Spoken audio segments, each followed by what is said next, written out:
Hello guys, welcome to another video in my channel. अभी हम जिस मैच के बारे में बात करने वाले हैं वो है आज का रॉयल लंदन कप का जो क्वार्टर फाइनल होने जा रहा है, दूसरा क्वार्टर फाइनल जो कि होने जा रहा है सरे और क्लस्टर के बीच में। उसके बारे में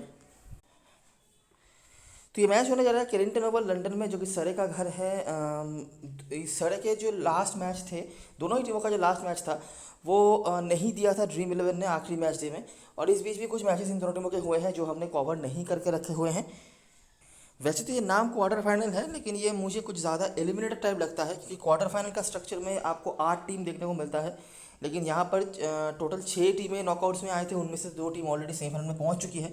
तो 4 टीमों के ही यहाँ पर स्ट्रक्चर हुए हैं। कल जैसे कि आपको पता ही होगा, एसएस का मैच हुआ था यॉर्कशायर के अगेंस्ट में, जहाँ पर एसएस ने जीता करा था, काफ़ी इजीली जीता करा था। और यहाँ पे सरे और ग्लस्टर के बीच में मैच होने जा रहा है। दोनों टीमों के बारे में अगर मैं आपको बताऊं, दोनों ही टीम काफ़ी अच्छा करके इस स्टेज पे आई है। सरे एक टाइम के लिए लग रहा था कि शायद पीछे रह जाएं, लेकिन आखिरी कुछ मैचेस में क्या ही कमाल का परफॉर्मेंस सरे ने करा है। ठीक है, अभी देखिए ये इनके घर पे मैच होने जा रहा है, तो कहीं ना कहीं एडवांटेज जो है सरे के पास तो होगा ही। लेकिन बाय एनी मीन्स मुझे लगता है आप यहाँ पे ग्लॉस्टरशायर को अंडर एस्टिमेट नहीं कर सकते, क्योंकि ऐसा कोई डिपार्टमेंट नहीं है ग्लॉस्टरशायर की तरफ से। कुछ हद तक आप कह सकते हैं पेस बॉलिंग को लेकर थोड़ा कंसर्न शायद हो, लेकिन उसके अलावा ऐसा कोई डिपार्टमेंट नहीं है जहाँ पर ग्लॉस्टरशायर ने अपने जो है एरिया स्ट्रॉन्ग नहीं करा है। ठीक है, सरे की टीम की अगर मैं बात करूं तो शुरुआती कुछ मैचेस में बैटिंग काफ़ी ख़राब चल रहा था, जब हाशिम आमला और स्टोनमन ओपनिंग करने आ रहे थे। मतलब मिडिल ऑर्डर में जेमी स्मिथ के अलावा कोई भी भरोसा देने लायक बैट्समैन नहीं नज़र आ रहे थे। लेकिन लास्ट कुछ मैचेस में स्पेशली मैं नाम बताना चाहूँगा टीम डेविड का, और अभी तो ओली पोप भी वापस आ चुके हैं। बीच में एक मैच में बेन फोक्स भी खेले थे, हालांकि वो वापस से इंजर्ड हो गए, मतलब इंजरी से वापस आए, वापस से इंजर्ड हो गए। तो इनका तो यही अभी चल रहा है, बहुत ही अनलकी प्लेयर नजर आए हैं। जो भी हो, तो इन दोनों के आने से और टीम डेविड के परफॉर्म करने के बाद से मिडिल ऑर्डर जो है वो काफ़ी डिपेंडेबल अभी नज़र आ रहा है, और जेमी स्मिथ को उतना रोल भी नहीं लेना पड़ रहा है। टॉप ऑर्डर में रायन पटेल आ गए हैं, तो उनके आने के बाद से वो भी एक बहुत ही ज़्यादा स्ट्रॉन्ग जोन नज़र होता हुआ नज़र आ रहा है। तो चीज़ें जो हैं बहुत हद तक सॉर्टेड हो गई हैं टूर्नामेंट एंड तक आते आते सरे के लिए भी। तो ये मैच जो मुझे लगता है कि काफ़ी एक्साइटिंग मैच हो सकता है। हम देखेंगे कि हमारे पास क्या क्या चीज़ें अवेलेबल हैं हिस्ट्री के मामले में। आप उम्मीद नहीं रख सकते ज़्यादा चीज़ें होगा पूरे टूर्नामेंट में, आपने ये चीज़ नोटिस करा होगा। और देखेंगे कि ग्राउंड में क्या क्या चीज़ें अवेलेबल हैं, और उसके बेसिस पर हम कुछ चीज़ें और कुछ फिल्ट्रेशन वगैरह करने की कोशिश करेंगे। सही है, चलो स्टार्ट करते हैं। आखिरी 5 बजे की अगर हम बात करें तो सरे और दूसरे 2-2 की बराबरी पर है, जैसे कि हम यहाँ पर भी उम्मीद रख सकते हैं कि काफ़ी कम्पिटेटिव फिक्सचर ये रहा है। इस ग्राउंड पे रिकॉर्ड्स वगैरह छोड़ देते हैं और आ जाते हैं, देखते हैं कि जब ये दोनों टीमें आमने सामने हुई हैं हिस्टोरिकली तो क्या हुआ है। तो यह है पहला मैच, 2015 का मैच है। ग्लॉस्टरशायर 220 पर यहाँ पर डिबेट गया था, जहाँ पे Jack Taylor current squad members में तो आपको दिख जाएंगे जिन्होंने यहाँ पर कुछ रन बनाए थे। सरे ने उसको वो चेस नहीं कर पाए। करंट स्क्वाड में कोई अवेलेबल नहीं है, लेकिन आप रनों के रेंज को देख सकते हैं 220, जो कि चेस भी नहीं हुआ। जैक टेलर की बॉलिंग से परफॉर्मेंस रहा है, और टॉम स्मिथ जिन्होंने यहाँ परफॉर्म करा हुआ था। अगला मैच वापस से हुआ था ओवल में, ठीक है, 323 यहाँ पर बनाया था सारे ने। करंट स्क्वाड में कोई अवेलेबल नहीं है, लेकिन रनों का रेंज आप यहाँ पे देख सकते हैं जो काफ़ी लंबा हो गया था। मैट टेलर करंट स्क्वाड में अवेलेबल है, जिन्होंने यहाँ पर विकेट निकाला था। ग्लॉस्टरशायर यहाँ पर बैटिंग कोलैप्स हो गया था उनका, और सिर्फ 33 ओवर्स में ही वो निपट गए थे। हालांकि कोई अवेलेबल तो नहीं है, लेकिन दूसरी बार लगातार हम देख रहे हैं कि ग्लॉस्टरशायर की बैटिंग अच्छी नहीं हुई है। पहले मैच में तो फिर भी चलिए उनके बॉलरों ने अच्छा काम करा और मैच जिताया, लेकिन दूसरे मैच में वो नहीं हो सका, और बैटिंग लगातार दूसरे मैच में ग्लॉस्टरशायर का फेल हो रहा है। तीसरा मैच, और ये भी हुआ था ओवल में ही, यहाँ पर लेकिन ग्लॉस्टरशायर ने काफ़ी अच्छी बैटिंग करी थी। जैक टेलर दूसरी बार इनका नाम आ रहा है इस फिक्चर में, बाकी हॉवेन हिगिंस थे। यहाँ पर रिकी क्लार्क जो पुराने प्लेयरों में से हैं, उनके एक विकेट डन बैक इस फिक्चर में काफ़ी अच्छा रिकॉर्ड होल्ड करते थे, लेकिन वो तो अवेलेबल नहीं है। सरे ने वापस इसको चेस कर लिया। ठीक है, कोई भी करंट स्क्वाड में अवेलेबल नहीं है, और काफ़ी डोमिनेटिंगली सरे का यहाँ परफॉर्मेंस रहा बैटिंग से, आप कह सकते हैं हिगिंस हॉवेल के विकेट। तो लगातार दूसरा मैच जहां पर सरे ने बैटिंग डोमिनेट करा, और दोनों ही अपने घर पे, एक में 300 के ऊपर पहुंचा दिया और एक में दूसरी बैटिंग करके भी 286, मतलब उसी रेंज का ही स्कोर बन रहा था, आप कह सकते हैं। ग्लॉस्टरशायर पहली बार उनका बैटिंग जो है अच्छा रहा था, लेकिन उसका भी कोई फ़ायदा नहीं हुआ। और आखिरी जो मैच हुआ था ये हुआ था ब्रिस्टल में। ग्लॉस्टरशायर वापस से यहाँ पर ज़्यादा स्कोर नहीं बना रही है। ठीक है, क्लार्क आपको दिख रहे हैं, बाकी डेंट वगैरह रहे हैं जो ब्रिस्टल में कभी कभार अच्छा रिकॉर्ड होल्ड करते भी हैं। सरे का बैटिंग यहाँ पर हो गया कोलैप्स्ड। ठीक है, स्मिथ आपको दिख रहे हैं जिन्होंने लीड करा था, स्मिथ का नाम आपको ऊपर भी दिखा होगा। बाकी वोराल वगैरह हैं, लेकिन उनको तो खिलाया नहीं गया था लास्ट कुछ मैचेस में। तो ये है पूरा सीन।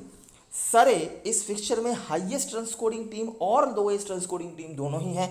ग्लॉस्टर का बैटिंग 4 में से 3 मैच में आप कह सकते हैं खराब ही हुआ है। आप लो स्कोरिंग मैच में देख रहे हैं कि वो उनका रन लो ही बन रहा है। एक ही मैच में 280 के ऊपर उन्होंने बनाया था, वो भी वो हार गए। सरे का बैटिंग थोड़ा सा इनकन्सिस्टेंट रहा है। 2 मैच जो वो हारे हैं वो अपनी बैटिंग के वजह से ही हारे हैं। यहाँ पर भी जो पहला मैच हमने देखा था निहायत ही कम स्कोर था, 221 का टारगेट था, लेकिन वो चेज़ नहीं कर पाए। और यहाँ पर तो चलिए 88 पर ही वो निपट गए, क्या ही बताएं अभी यहाँ पे, ठीक है। और दोनों ही मैच में एक जो कॉमन नाम आपको मिल रहा होगा ग्लस्टर की बॉलिंग से, वो है टॉम स्मिथ, ठीक है। इसके अलावा जैक टेलर जो पहले बॉलिंग कराते थे अब तो बॉलिंग नहीं कराते, और डेविड विन अवेलेबल नहीं है। और यहाँ पर भी टॉम स्मिथ ने धुआं भर के रखा हुआ था। तो टॉम स्मिथ इस फिक्चर में काफ़ी तंग करते हुए दिख रहे हैं सरे को। जब भी टॉम स्मिथ चले हैं सरे की बैटिंग नहीं चली है, और जब टॉम स्मिथ नहीं चले हैं सरे ने काफ़ी लंबा इनिंग्स जो है खेल के रखा हुआ है, ठीक है। क्लियर सी बात है। एक और जो ऑब्जर्वेबल चीज़ है कि सरे की तरफ से जो मेजर स्कोरर्स आए हैं वो टॉप ऑर्डर से आए हैं। जैसे कि आप नोटिस कर सकते हैं यहाँ पर जैक जो टॉप ऑर्डर के प्लेयर हैं, यहाँ पर भी रॉय थे जो इन्होंने स्टार्ट यहाँ पर लिया हुआ था। बाकी मिडिल ऑर्डर से बंस वगैरह की यहाँ पर कुछ परफॉर्मेंसेस हैं, तो ये कंसिडर आप कर सकते हैं। बस यही कुछ चीज़ें हैं। पुराने प्लेयर ज़्यादा तो अवेलेबल नहीं है। टॉम स्मिथ आप कुछ हद तक फिर भी कह सकते हैं, लेकिन रिकी क्लार्क एक दो मैच में रहे हैं, बाकी यहाँ पर ज़्यादा कुछ बताने के लिए नहीं है। हेड टू हेड में ऑफकोर्स हमारे पास समराइज करने का कुछ नहीं है। अगर आप भूल गए होंगे तो आप फिर से बैक करके देख सकते हैं। अभी हम आ जाते हैं ग्राउंड के बारे में और देखते हैं कि इस ग्राउंड पे क्या क्या होते हैं। एक चीज़ याद रखना, कल ही 100 का मैच हुआ था इस पर्टिकुलर ग्राउंड पे, ठीक है। तो पता नहीं सेम पिच यूज़ होगा या नहीं, लेकिन इस ग्राउंड पे लेस देन 24 आवर्स के डिफरेंस में ही मैच हुआ है, तो उसका कुछ हद तक इफेक्ट जो है रह सकता है। और वैसे भी केरिंगटन ओवल का मैच है, तो आपको तो कुछ हद तक आइडिया होगा ही कि मैं किस चीज़ की तरफ हिंट करने की कोशिश कर रहा हूँ। देखते हैं आगे, ठीक है। तो 2019 से ही स्टार्ट करते हैं। ये मैच होता है सरे बनाम एसेक्स, 278 डिसेंट स्कोर है, आप कह सकते हैं। 8 विकेट गिरे, जहाँ पर पेसर्स के साथ लेग स्पिनर्स के थे।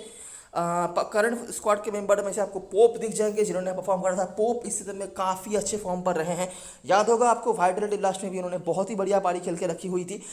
इशू यही था कि ज़्यादा मैचेस वो खेले नहीं थे। उसके बाद इंग्लैंड के स्क्वाड में थे, टेस्ट स्क्वाड में, उनको भी यहाँ पर खेलने का मौका नहीं मिला। इस सीज़न में पहला मैच जो खेले थे वहाँ पर भी अनफॉर्चुनेट तरीके से आउट हो गए थे, लेकिन ज़्यादा रन नहीं बना पाए थे। तो अभी इनको शायद लोग उस तरह से नहीं ले, और अभी काफ़ी लोग बेन चार्ल्सवर्थ को ले रहे हैं जो कि करंट स्क्वाड में अवेलेबल नहीं है। मैं आगे बात भी करूँगा, तो देखते रहो बस। तो ऐसे यहाँ पर चेज नहीं कर पाए थे यहाँ पर करंट स्क्वाड में ये कुछ बॉलर से। उसके बाद हुआ था मिडिलसेक्स और सरे। ऊपर आपने देखा उसी रेंज का स्कोर था 278, 8 विकेट के नुकसान पर। यहाँ पर 277 ऑल आउट। ये कुछ बॉलर से, बाकी कोई अवेलेबल तो नहीं है, ये भी अवेलेबल नहीं है। सरे इस बार चेज नहीं कर पाई और लगातार दूसरी बार डिफेंडिंग टीम यहाँ पर जीत रही है। तीसरा मैच यहाँ पर हुआ था हैम्पशायर बनाम सरे। हैम्पशायर ने बनाया 307। कॉनर मक्कर, रायन पटेल आपको दिख जाते हैं। थोड़ा ज़्यादा यहाँ पर बन गया, 270 के आसपास हम देख रहे थे, यहाँ पर हो गया 30 रन ज़्यादा आप समझ सकते हैं। लेकिन वापस से चेसिंग टीम नहीं चेस कर पाई। स्टोनमैन के परफॉर्मेंस थे, बाकी पेसर्स स्पिनर्स हुई विकेट। और आखिरी जो मैच हुआ था आखिरी एडिशन में, वो हुआ था कि 127 बनाया था सर ने, जो काफ़ी कम स्कोर है। स्पिनर्स का यहाँ पर आप रोल हमेशा ही देख सकते हैं, केंट ने यहाँ पर इजीली चेस कर लिया था। तो पिछले एडिशन की अगर मैचेस की बात करें, इस दिन में जो 2 मैच हुए हैं वो भी मैं आपको बताऊंगा। पिछले एडिशंस की अगर मैचेस की बात करें तो जो चीज़ हमें देखने को मिल रहा था कि अगर आप 270 के आसपास स्कोर बना देते हैं तो वो डिफेंड हो जाता है।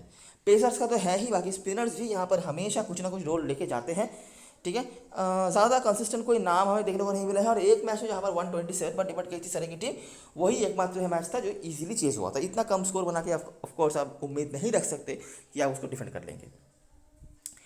इस सीज़न के मैचेस की बात करते हैं। इस सीज़न में पहला मैच जो हुआ था, अच्छा इस सीज़न में ऑलरेडी मेरे ख्याल से 1-2 और मैचेस होने थे जो बारिश से चलते नहीं हो पाया था। एक था सोमरसेट के अगेंस्ट में, और एक मेरे ख्याल से नॉर्थम्पटनशायर के अगेंस्ट में शायद, जहाँ पर 6-7 ओवर के बाद मैच नहीं हुआ था। तो 2 मैच कंप्लीट हुए हैं, तो उसको हम एक बार अगर देखने की कोशिश करें, 2 नहीं माफ करना, एक ही मैच कंप्लीट हुआ है। 2 मैच इस सीजन में अबंडेंट हुए थे। तो एक मैच जो हुआ था वाविकशर ने यहाँ पर बना था 268 फॉर 9, उसी रेंज का स्कोर आप देख सकते हैं। तो उम्मीद रखा जा सकता था कि यहाँ पर शायद डिफेंड हो भी जाए। देखिए, एक तो वाविकशर की बॉलिंग उतनी अच्छी कभी रही नहीं है इस सीज़न में, आपको पता ही होगा। और उसके बाद कुछ ऐसा हुआ था इस मैच पर जो सब कुछ तबाह करके गया था, जहाँ पर मैकर और स्टील के आपको परफॉर्मेंस दिख रहे हैं डन के साथ। सर ने यहाँ पर बना दिया था सिर्फ 39.4 ओवर में 269, और उसको लीड किया था टिम डेविड ने, और क्या ही तबाही उन्होंने मचाया था। और इसी मैच के बाद से टिम डेविड का जो मोमेंटम है ना वो अभी गेन हुआ है। ठीक है, इस मैच में 140 उन्होंने बनाया, दूसरे मैच में भी 50 प्लस, और लगातार दूसरे में जो रन वो नॉट आउट भी रहे हैं, यहाँ पर भी 140 बना के नॉट आउट थे, मतलब और भी कार्नेज कर सकते थे अगर और रन रहता तो। और दूसरे मैच में भी उन्होंने 50 प्लस कुछ स्कोर बना के रखा हुआ था, वहाँ पर भी नॉट आउट थे। और सबसे बड़ी बात है कि इन्होंने बॉलिंग भी कराई है 5 ओवर की, जहाँ पर उन्होंने एक विकेट भी निकाला था लास्ट मैच में, जो मैच हुआ था डर्बीशायर के अगेंस्ट में, जो मैच ऑफकोर्स टीवी ने लिस्ट नहीं करा था। साथ में आपको स्मिथ दिखते हैं, रायन पटेल दिखते हैं और गिडेस दिखते हैं, जो लास्ट मैच में खेले नहीं थे। स्पिनर्स का यहाँ पर कुछ ज़्यादा विकेट था, जो हमेशा ही यहाँ पर रहता है। ठीक है, तो जो चीज़ हम यहाँ पे नोटिस कर सकते हैं, देखिए 270 के आसपास या फिर एक आध मैच में 300 के पास ही बना है, लेकिन वो रेयर ही होता है। 270 के आसपास यहाँ पे बैटिंग फर्स्ट में टोटल बना है, और अगर ऐसा बनता है तो हिस्टोरिकली डिफेंड भी हो जाता है। अब अगर समझ लिए सामने कोई आपके ऐसे बंदे आ जाएं जो 70 बॉल्स में 140 का इनिंग्स खेलते तो अलग बात है। ठीक है, नहीं तो यहाँ पर ऐसे स्कोर डिफेंड हो जाते हैं। स्पिनर्स यहाँ पे काम पे आ जाते हैं, मैं डोमिनेटिंग वगैरह कुछ नहीं कह रहा, लेकिन काम पे आते हैं, तो स्पिनिंग ऑलराउंडर्स वगैरह हमेशा ही आपके लिए इफेक्टिव होते हैं। ठीक है, बाकी जनरली जो हिस्ट्री रहा है इस ग्राउंड का कि बहुत ज़्यादा हाई स्कोरिंग वेन्यू नहीं है, ठीक ठाक सा स्कोर बनता है। पेसर्स आपका ज़्यादा होते हैं तो विकेट्स निकालते हैं, बाकी स्पिनर्स का रोल यहाँ पे रहता है। इंटरनेशनल मैचेस वगैरह कुछ रहे हैं, लेकिन ये देखिए कोई फ़ायदा है नहीं, क्योंकि काफ़ी फ्लक्चुएटिंग टीम रहे हैं ऑस्ट्रेलिया श्रीलंका वगैरह, तो देखिए कोई फ़ायदा नहीं है, ग्राउंड में ज़्यादा कोई बताने के लिए नहीं है। अभी हम आ जाएंगे प्लेइंग 11 की तरफ और देखेंगे कि कौन कौन से प्लेयर हमारे लिए इंपॉर्टेंट हो सकते हैं। आखिरी मैच पर स्टोनमन के साथ रायन पटेल ने ओपनिंग करा था, और रायन पटेल ने भी 100 मारा था। मतलब एक जो टीम जिनकी बैटिंग खराब चल रही थी सीजन की शुरुआत से, लास्ट 2 मैच में 2 सेंचुरियन लेके वो बैठे हैं। ठीक है, एक में रायन पटेल ने और एक में टीम डेविड ने यहाँ पर 100 मार के रखा हुआ है। बाकी स्टोनमन है, एक मैच में कैमरन स्टील से ओपनिंग कराया गया था, लेकिन वो मेरे ख्याल से 2-3 बॉल के भीतर आउट हो गए थे, तो ओपनिंग अभी रायन पटेल और स्टोनमन ही करेंगे। देखिए अभी प्रॉब्लम क्या है मालूम इस मैच में, कि आपके पास ऐसे बहुत सारे ऑप्शंस हैं जिनको आप लेना तो चाहेंगे, लेकिन आप ले नहीं पाएंगे क्योंकि वो ऑलराउंडर सेक्शन में है। ठीक है, मैं आपको आगे बता दूंगा। रायन पटेल आप हालांकि छोड़ना नहीं चाहेंगे, हाईएस्ट रन स्कोरर है सारे की तरफ से सीजन में, और ये एक ऐसे प्लेयर हैं जिस दिन टिक जाते हैं उस दिन बहुत ही लंबा खींचते हैं। मेरे ख्याल से दूसरा शतक उन्होंने लगाया है इस टूर्नामेंट में, एक जो उन्होंने लगाया था नॉटिंघमशायर के अगेंस्ट में, और वैसा ही है। ये बॉलिंग अभी कंसिस्टेंटली ज़्यादा नहीं कराते हैं, कभी कभार कराते हैं कभी कभार नहीं, लेकिन बैटिंग हैंड इनका बहुत ही अच्छा है। हालांकि ऑस्ट्रेलिया की टीम के बारे में भी हम बात करेंगे, और उनकी आगे इसमें कितना चांस इनको मिल सकता है वो भी हम बात करेंगे, लेकिन ये एक ऐसे प्लेयर हैं जिनको आप शायद ही छोड़ना चाहेंगे। देखते हैं आगे। और इस ग्राउंड पे हालांकि इनका कोई खास परफॉर्मेंस अभी तक आया नहीं है, लेकिन ये मतलब कुछ ज़्यादा ही खतरनाक टाइप के प्लेयर हैं, ये आप हमेशा ही उम्मीद रख सकते हैं। स्टोनमन हमेशा ही मैं कहता हूँ चेसिंग में इनके रिकॉर्ड्स अच्छे होते हैं, बैटिंग फर्स्ट में आप शायद कुछ सोच भी सकते हो। उसके बाद आते हैं ओली पोप। देखिए ऐसा कोई रीज़न नहीं है कि आप ओली पोप को छोड़ें। ठीक है, बहुत ही अच्छे फॉर्म पर नजर आए हैं ओवर द सीज़न। मौके मिले हैं जहाँ पे उन्होंने कमाल का परफॉर्मेंस करा है। वाइट रेड लास्ट में भी उन्होंने अच्छा करके रखा हुआ था, और इंग्लैंड के टेस्ट टीम से भी अभी अभी होके आए हैं। खेलने का मौका नहीं मिला अलग बात है, लेकिन फॉर्म में ये हैं। और जैसे मैं हमेशा ही कहता हूँ कि इस ग्राउंड पे ओली पोप को आप कभी भी अंडर एस्टिमेट नहीं कर सकते। ज़्यादा मैचेस उनको खेलने का मौका नहीं मिलता है। पहले उनका रोल भी अलग होता था, नंबर 6-7 से बैटिंग करने आते थे, अभी जिनका बैटिंग में प्रमोशन भी हुआ है, और इसीलिए मुझे लगता है कि ओली पोप एक ऐसे ऑप्शन होने चाहिए जो रिगार्डलेस ऑफ परसेंटेज आपकी टीम में ज़रूर से होने चाहिए। ठीक है, सब कुछ इनके सपोर्ट में ही है, और ये मतलब इस तरह के प्लेयर नहीं है कि अगर टिक गए तो लंबा खींच देंगे। ये हमेशा ही एक स्टेबल एंड डिपेंडेबल ऑप्शन में से रहते हैं, हमेशा ही कुछ ना कुछ आपके लिए करके जाते हैं। ठीक है, तो ओली पोप हैं। उसके बाद टिम डेविड, जिनको आप अभी इस मोमेंट पे बिल्कुल नहीं छोड़ना चाहेंगे। मोमेंट ऑफ द लाइफ में वो चल रहे हैं, लगातार दूसरे मैच पर धमाकेदार इनिंग्स और बॉलिंग भी करा रहे हैं अभी, क्योंकि तो इसीलिए तो ऋषि पटेल और टीम डेविड में से डिफरेंस यही है कि ऋषि पटेल अभी रेगुलरली बॉलिंग नहीं कराते हैं, लेकिन टीम डेविड ने लास्ट में बॉलिंग कराई थी। और क्योंकि हम यहाँ पर केरन ट्रेवल की बात कर रहे हैं, तो यहाँ पर इनकी बॉलिंग काम पर भी आ सकती है। उसके बाद है जेसन स्मिथ। देखिए अगर आप टॉप ऑर्डर छोड़ रहे हो तो ही जेसन स्मिथ का रोल बनेगा, नहीं तो इनका कोई रोल नहीं आएगा, क्योंकि ऊपर जो बैट्समैन हैं जैसे कि ऋषि पटेल और टीम डेविड स्पेशली, अगर ये टिक जाते हैं तो ये इतना लंबा खींचेंगे कि आपको कोई ज़रूरत ही नहीं पड़ेगी बाकी बैट्समैनों की। ठीक है, तो जेसन स्मिथ का वही सीन है। कैमरन स्टील बॉलिंग से ही उन्होंने काम करा है, और स्पेशली बॉलिंग फर्स्ट में 2 मैच में उन्होंने 4 जगह का विकेट निकाले हुए हैं। मैं सही बताऊं तो मैंने जितना इनका देख कर रखा था पहले, इतना ज़्यादा कुछ खास तो मैंने देखा नहीं था। हालांकि परफॉर्मेंस उन्होंने करके रखा है तो अंडर एस्टिमेट करने लायक कोई सवाल पैदा नहीं होता, लेकिन वही बात है कि कहीं ना कहीं पे तो आपको इनको मैनेज करना पड़ेगा, स्पेशली अगर बॉलिंग फर्स्ट होती है तो। अभी कहाँ पे मैनेज करोगे आप, वो आप देखना पड़ेगा। ऑलरेडी 3 प्लेयर्स मैंने यहाँ पे बता दिए हैं, रायन पटेल, टीम डेविड और यहाँ पे कैमरन स्टील, जो आपके लिए ऑलराउंडर सेक्शन में होंगे। आगे भी सुनते रहो बस। अभी तो हमने रिकी क्लार्क की बात ही नहीं करी। अच्छा, उसके बाद निको राइफर है, रिकी क्लार्क हैं। रिकी क्लार्क एक मैच में उन्होंने बहुत ही बढ़िया पारी खेल के रखा था, बैटिंग से भी और बॉलिंग से भी। लेकिन चौथा प्लेयर है आपके लिए ऑलराउंडर सेक्शन में, देखते हैं हम कैसे मैनेज कर पाते हैं। मैडन, डैन मोरियाटी, मक्कर लास्ट कुछ मैचेस में कमाल का मोमेंटम गेन कर चुके हैं। और जैसे मैं हमेशा ही कहता हूँ कि इस ग्राउंड पे हमेशा ही मक्कर का अच्छा परफॉर्मेंस रहा है और स्टैंडर्ड परफॉर्मर है ओवर द ईयर्स सारे की तरफ से। अगर मैं पेस बॉलिंग डिपार्टमेंट की बात करूँ, डैन मोरियाटी, जैसे मैं कहता था कि इस ग्राउंड पर उनके रिकॉर्ड्स अच्छे नहीं रहे हैं। इस सीजन में जो सोमरसेट के अगेंस्ट में मैच था, वहाँ पर उन्होंने धुआं भर के रखा हुआ था। सोमरसेट की टीम को अकेले ही उन्होंने नेस्तनाबूद कर दिया था। लेकिन उसके बाद भी जो मैच उन्होंने खेला, वहाँ पर भी कुछ खास नहीं कर पाए थे। लेकिन डैन मोरियाटी एक ऐसे बॉलर है ना, आप इनको छोड़ना नहीं चाहिए, क्योंकि ये जब भी विकेट लेते हैं बंचेस में ही लेते हैं, ठीक है। और सामने अगर हम बात करें तो आपको बहुत सारे ही राइट हैंड बैट्समैन मिल जाएंगे, तो डैन मोरियाटी के लिए काम ईजी भी हो सकता है। बाकी देखना पड़ेगा। ऑलरेडी आप समझ सकते हैं सरे की टीम इतना अच्छा परफॉर्म कर रही है ना, कि किसको आप लेंगे किसको छोड़ेंगे, बहुत ही दिक्कत वाली बात है। मैं कोशिश यही करूँगा, ओली पोप रहेंगे मेरे टीम में, कॉनर मक्कर रहेंगे, Cameron steel, team David, Ryan Patel, ये 3 में से 2 तो मेरे टीम में होंगे ही। टीम डेविड को मैं शायद रख के चलूँ, क्योंकि इनकी बॉलिंग काम पे आती है। कैमरन स्टील बॉलिंग फर्स्ट में और बैटिंग फर्स्ट में रायन पटेल, ये आप मतलब कंसीडर करके रख लो। तो इन दोनों में से कोई एक, ओली पोप, टीम डेविड और कॉनर मक्कर, तो हो गए हमारे लिए 4 प्लेयर्स। बाकी ऑप्शंस की बात करें तो जेसन स्मिथ, अगर आप टॉप ऑर्डर को स्पेशली बैटिंग फर्स्ट में समझ लीजिए आप स्टोरमन को छोड़ रहे हैं या फिर रायन पटेल को भी छोड़ रहे हैं, तो आप जेसन स्मिथ को कंसीडर कर सकते हैं, नहीं तो इनका स्पेस नहीं बचेगा। और मुझे नहीं लगता कि आज के मैच में आप दोनों कीपर लेके चल सकते हैं। दोनों कीपर मैं क्यों कह रहा हूँ वो भी आपको आगे समझाऊंगा।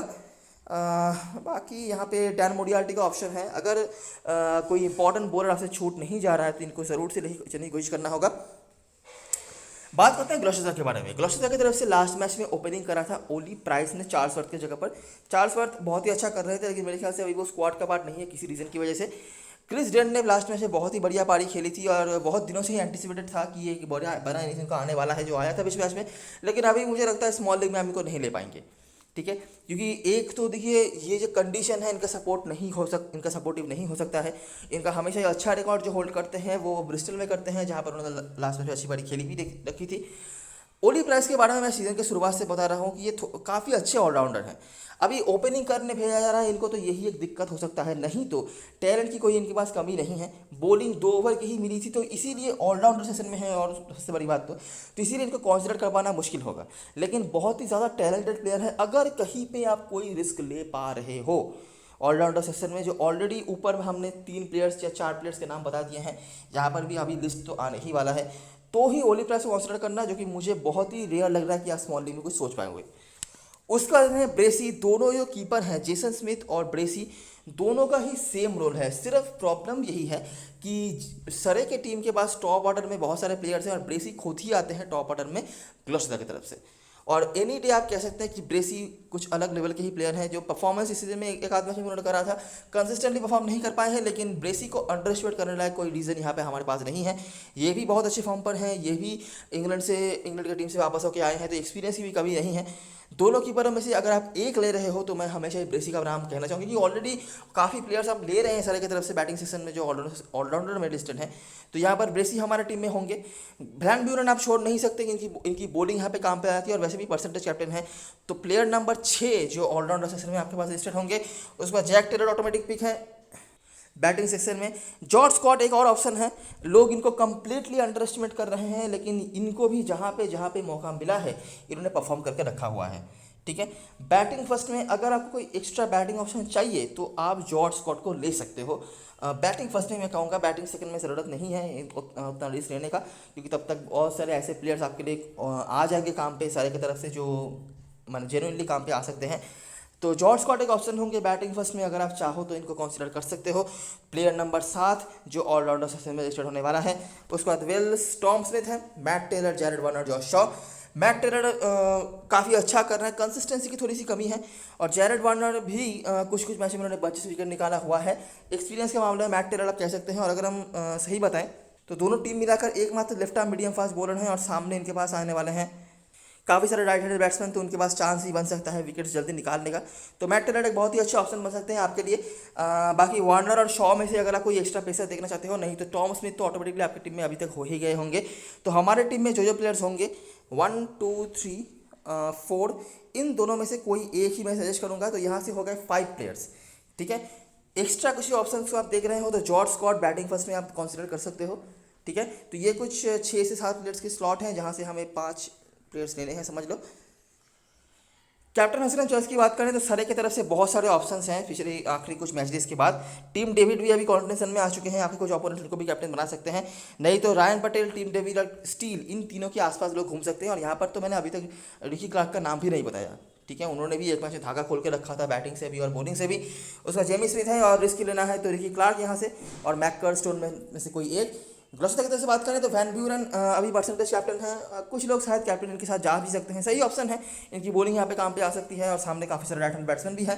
और उसके बाद जैक टेलर, टीम में सबके होंगे, शायद कोई कैप्टन हसरन नहीं बना है। ब्रेसी और टॉम स्मिथ, उसके बाद ब्रेसी का परसेंटेज थोड़ा थोड़ा कम होता जा रहा है अभी, लेकिन मुझे नहीं लगता कि आप अंडर एस्टिमेट करना चाहिए, क्योंकि देखिए जेसन स्मिथ के पास बैटिंग आए ना आए, ब्रेसी के पास तो बैटिंग आ ही जानी है, ठीक है।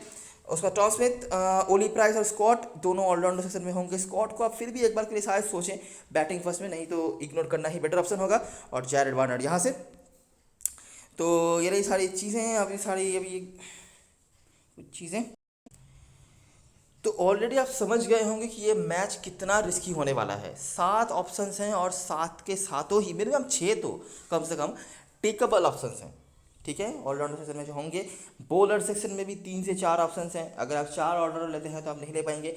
एकमात्र कुछ हद तक सॉर्टेड जो सेक्शन मुझे नजर आ रहा है वो है बैटिंग सेक्शन, नहीं तो कीपिंग सेक्शन में भी जैम है। देखो बैटिंग सेक्शन में मैंने ऑलरेडी जैक टेलर और पोप को लेके रखा है। आपके पास चार्ल्स वर्थ नहीं खेलेंगे तो इनके बारे में बातें करके फायदा नहीं है। लोग शायद कुछ लोग डेंट के साथ भी जा सके, लेकिन मैं अंडर एस्टिमेट करना ही बेहतर समझता हूँ इनको। तो आपके पास ऑप्शन के तौर पर रह जाते हैं स्टोनमन, ठीक है। तो आप ले सकते हैं स्टोनमन को, या फिर डेंट के साथ भी अगर आप चाहें तो जा सकते हैं, लेकिन मुझे नहीं लगता। और मुझे लगता है पोप को भी सभी लेने वाले हैं, स्पेशली जब यहाँ पे चार्ल्स वर्थ नहीं खेलेंगे तो पोप ऑटोमेटिकली आ जाएंगे, क्योंकि नीचे जो बैट्समैन हैं, गेडेस भी लास्ट मैच में मेरे ख्याल से नहीं खेले थे। सिर्फ निको राइफर अवेलेबल हैं, जो मेरे ख्याल से किसी की टीम में होंगे नहीं। तो यहाँ पर आपको ज़्यादा कोई ऑप्शन बनेगा नहीं, तो आप स्टोनमन के साथ ही चले जाओ, कोई दिक्कत वाली बात नहीं है। ऑलराउंडर सेक्शन में बात करते हैं, और यही एक सेक्शन है जो आपका जीत या हार जो भी होगा वो डिसाइड करेगा, ठीक है। ध्यान से समझो। देखिए वैन ब्यूरन और टीम डेविड को मैंने रखा है क्योंकि इनकी बॉलिंग यहाँ पे काम पे आ जाएगी। कैमरन स्टील अगर सरे पहले बॉलिंग कराती है तो आपकी टीम में आ जाना चाहिए। और मुझे लगता है रायन पटेल को भी आप लेके चलना चाहेंगे, कि रायन पटेल ड्रॉपेबल ऑप्शन तो नहीं है। हालांकि जो बॉलिंग है ग्लॉस्टर की तरफ से, डैन वोडाला आखिरी मैच में खेले नहीं थे, लेकिन अगर वो भी खेलते हैं समझ लीजिए, तो आपके पास टॉम स्मिथ होंगे, वैन ब्यूरन होंगे, मैट टेलर होंगे, जो इनमें से सभी पावर प्ले में आ सकते हैं, ठीक है। तो इतना इजी बॉलिंग लाइनअप ये होगा नहीं। एक्सपीरियंस बॉलिंग लाइनअप है कम से कम, मैं इतना कह ही सकता हूँ। बाकी रायन पटेल जिस मोमेंटम में है, आप इनको छोड़ना नहीं चाहेंगे, स्पेशली स्मॉल लीग में। तो ये हो गए हमारे लिए तीसरे ऑलराउंडर। चौथे ऑलराउंडर की मैं बात करूँ तो जैसे मैंने बता दिया कि कैमरन स्टील अगर बॉलिंग फर्स्ट होती है तो रिकी क्लार्क का भी ऑप्शन बना रहेगा, लेकिन मुझे समझ नहीं आ रहा कि आप इनको कहाँ से ले पाएंगे। हालांकि इनका भी रोल बन जाता है, क्योंकि जिस तरह की बॉलिंग है ग्लॉस्टर है कि इनके पास भी हो सकता है कि बैटिंग आ जाए। तो इन दोनों में से कोई एक, जो भी टीम अगर सारे पहले बॉलिंग कराती है तो।